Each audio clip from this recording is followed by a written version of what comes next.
Sub-Saharan Africa has the highest stunting statistics in the continent, with prevalence ranging from 8% in the Seychelles and 47% in Zambia, whilst 27% of Zimbabweans are stunted. The high stunted growth and development figures necessitated the launch of the multi-sectoral, community-based model for stunting reduction, a program focusing on reducing food and nutrition security challenges in the region. Launched in 2013, the government-led initiative was piloted in 4 districts: Mutasa, Chipinge, Chiredzi, and Mwenezi, districts that were prioritized based on the high levels of chronic malnutrition, food insecurity, and population density of children under the age of 5 and poverty rates over the past 10 years.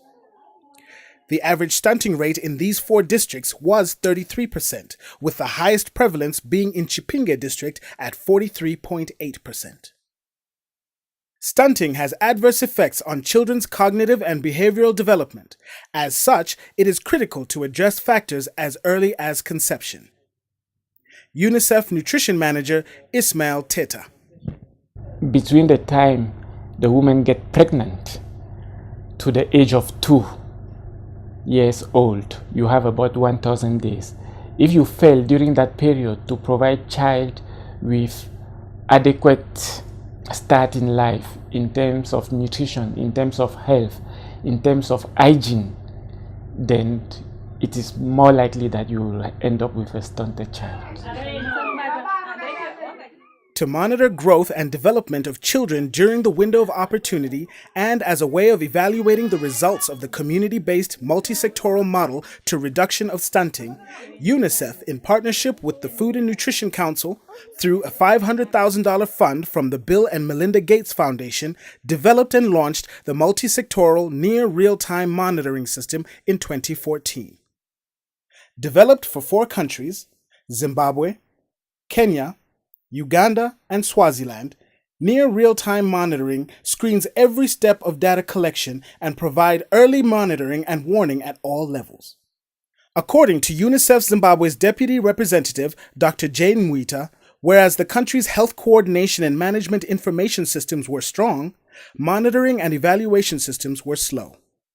Although the country has a very strong defined structure for coordination of the food and nutrition security interventions, it didn't have a system that was generating enough and very rapid information, and the various instruments that exist in the country for monitoring are vertical interventions, and what the country needed was a multi-sectoral system that could generate information very rapidly.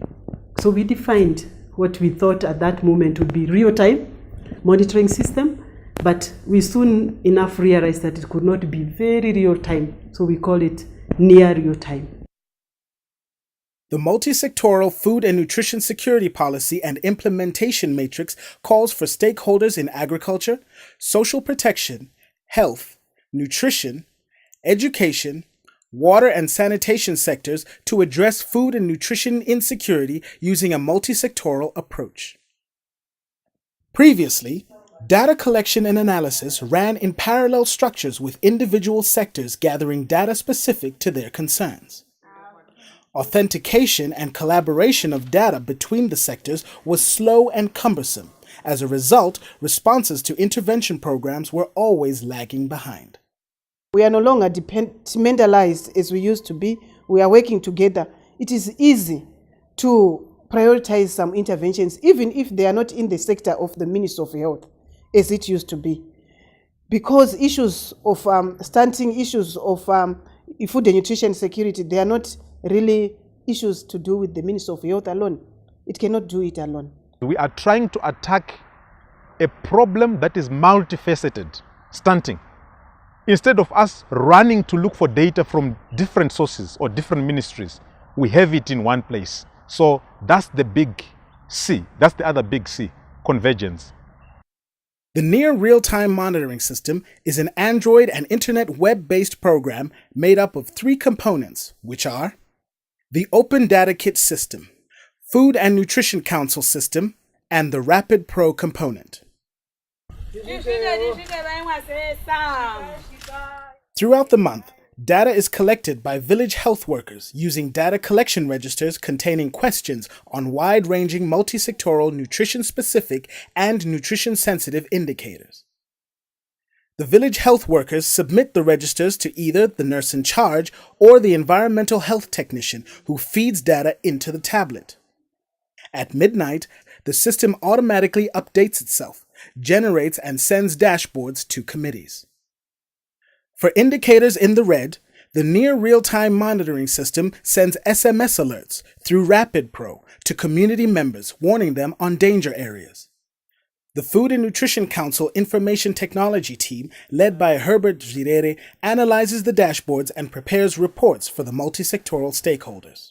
On the dashboard, the different indicators that are collected at household and ward level have got thresholds, which comes out as green, red, or amber. Green meaning the indicator is performing well. Amber it means it's on average. There are likelihoods that it can fall into red or it can improve into green. Whereas red means that the indicator is poorly performing. Prior to near real-time monitoring, data use was the preserve of practitioners as collection and use initiated at health facilities, whereas near real-time monitoring makes use of data directly from villages. The flow of data from villages to the system, which in turn sends dashboards back to villages and the Food and Nutrition Security Committees at various levels separately, eliminates bottlenecks previously associated with data collection. The system's design allows any of the committees to autonomously communicate with the system, thereby increasing speed and flexibility. Near real-time monitoring has also cut short the data collection cycle from an annual random household sampling approach to a monthly cycle where data is gathered daily and uploaded monthly.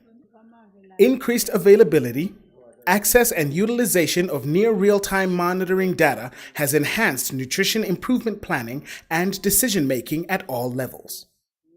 According to the Food and Nutrition Council Director, George Kemble, government has utilized near real-time monitoring data for planning, decision-making and programming towards improved results for children. We realize that the food insecurity, malnutrition problems are more at community level. So there is a need now to have a community-centered approach in addressing the food and nutrition insecurity, especially when you look at the effort to reduce stunting from 40% to 25%. And we agreed that the best approach to ensure reduction of stunting is engaging the community in a multi-sectorial way and ensure that all the stakeholders work together towards a common objective. Early booking At ward level, the use of dashboards is enabling villagers in the 4 piloted districts to formulate programs peculiar to specific villages and households' nutrition and stunting requirements. Monthly microplans generated by the ward food and nutrition committees influence efforts by extension workers to improve poorly performing indicators. Committee members engage their communities through public gatherings like village assemblies, ward meetings, field days and agricultural shows to encourage them to address emerging multi-sectoral concerns. Ministry of Agriculture and Mechanization Agritech's Department Extension workers chair the Ward Food and Nutrition Committees. Ward committee basa rayo rinozovhura pa dashboard toona maindicator edu kuti akamira sei. Taona maindicator kudaro tinozogara pasi togadzira ma action plan kuti toita sei. But tisati taita izvozvo tinomboendesa feedback kuma village kuti ndoma indicator auya akaita tobetsera navo toona tingagadzirisa sei ma indicator edu. To ensure that villages feed into ward microplans, all village health workers and Agritech's extension officers sit in the Ward Food and Nutrition Security Committee. Another Agritech's officer chairs the Food and Nutrition Security Committee at village level. tinoatenda ma-meetings navo tichizokwanisa futi kuona information pama-dashboard tozodzoka nawo ku-village committee tovaudza zvinenge zvabuda kuti kune problem yakati, then se-village committee tobva taenda kuna village head wedu odaidzira village assembly meeting, then tobva tapa feedback ku-village. Multi-sectoral extension workers utilize dashboards and ward committee microplans to formulate individual monthly work and action plans designed to improve indicators specific to their respective line ministries. Analysis data ndio inoita kuti muite set ma interventions kuti this time we want to concentrate on this, unlike kudhara tiangozoti asizina izvo takuda kupinda mumalaria regaitaura nezvemalaria, then kuvana taingokungomira kuti arigani asi nditaura nezvakati, but now because of my indicators anouya ma-results awo akutiita kuti titi apa we are not doing good, saka let's concentrate on that. Muna mwakawanda wamaprofits naana amwene aya asina kakuzwisisa aya anongoti mwana echizvarwa cooking oil ipa kumuroora, ndo paya patinonga tichizototi tasangana kumakilabu kana kumavillage assembly kuya ndotosheedzera kuti vabereki mwana achinge azvarwa from 0 to 6 months haafaniri kuti apuwe chimwe chinhu kunze kwemukaka waamai vake. Saka ndinonga ndotope kurudziro kuona kuti apapo padini paimprove kubve pazvinenge zviri paredi ipapo. As a consequence of the frequent home visits and awareness campaigns, malnutrition cases and maternity complications emanating from home-based deliveries have significantly declined. Kenyimbo yekusungula ni vile ndatsalisa ine 8 months nichuvukiwe kamwe tsena ke hezvi yechimbiri nive ndatsalisa ine 2 months saka nichuvukiwe ka 9 hezvi ke mafundiselo yenu wako nivambira utano nemanesi vaina kune musiyano kusaka loko vanga kala vangosaifundisa aingati ku mwana wahambanisiwa aingati yayena na mhani vayena loko kuku mhani vane chivavo mara hezi hazvitiva kuyahambana loko kuku nivili loko kumina mhani nechivavo mwana ufanele ninyikwa mapilisi okuhambanisa aingati mwana neyamina mhani. Pane mwana wakutanga taingozanganisa taiti dzimwe nguru kakatochemesa tototi ngakapuwe mvura kamwe ngatibikire porridge karye, saka zvaende kokadzosere utano hwako paudoko hwako.